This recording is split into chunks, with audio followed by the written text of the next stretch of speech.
Hello and welcome to the AmeriCorps Payment Integrity Assessment presentation. My name is Erica and I'm part of the Payment Integrity team. I am joined today by my Payment Integrity teammate, Caitlin.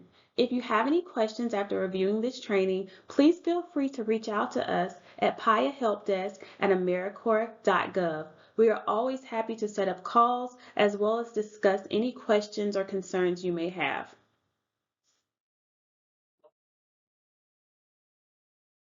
We will review our goals for today's presentation. We will provide a brief overview of the improper payments basics, review data collection, looking at how grantees are selected, and then dive into how specific transactions are selected, documentation requirements for the testing process. We will walk through some best practices you can employ. We will provide a brief overview of fraud in the payment integrity process. We will take a look at the prior year payment integrity assessment results.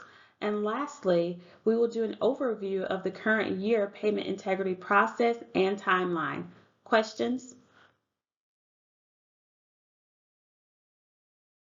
After the presentation, we want you to be able to walk away with a general understanding of the Payment Integrity Information Act, formerly known as IPERIA, and why AmeriCorps is required to perform the Payment Integrity Assessment. We also want you to understand the data collection process as well as the documentation requirements to support the selected grant expenses. And finally, we hope that you walk away with some tips and best practices for navigating this assessment successfully.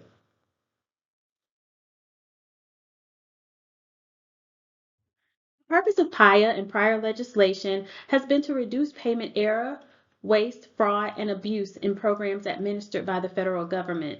In order to take these action steps, we must be able to identify improper payments. And this means any payment that should not have been made or that was made in an incorrect amount under statutory, contractual, administrative, or other legally applicable requirements.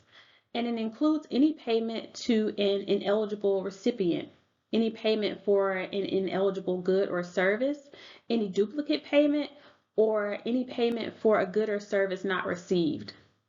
The three main improper payment categories are intentional fraud and abuse, unintentional payment errors, and insufficient documentation. AmeriCorps has seen all three types of categories. We do have grantees that submit altered documents, not terribly common, but too common. We have seen many math errors, and most of our IP fall into the documentation is insufficient bucket. This is where we place non-compliant NSCHC files because we cannot determine the eligibility of those individuals with the documentation available. What is the purpose of the Federal Improper Payments Program? Every federal agency is required to assess their federal programs and dollars for improper payment risk, measure the accuracy of payments annually, and initiate program improvements to reduce payment errors. There have been a series of laws that guide federal agencies through this process. Improper Payments Information Act of 2002. This was the first piece of legislation that set the framework for enhancing the accuracy and integrity of federal payments. This legislation was expanded upon in 2010 with the passing of the Improper Payments Elimination and Recovery Act. This is what you know or experience in the testing process. Improper Payments Elimination and Recovery Improvement Act, IPERIA 2013, was targeted toward federal agencies and is focused on expanding and intensifying reporting requirements. In 2019, these three laws were repealed and replaced by the Payment Integrity Information Act, PIA. PIA, again, like the 2013 legislation, is targeted toward federal agencies and looks to improve improper payment detection, mitigation, and reporting. I do want to note that under PIA, there will be no change how you experience the assessment process.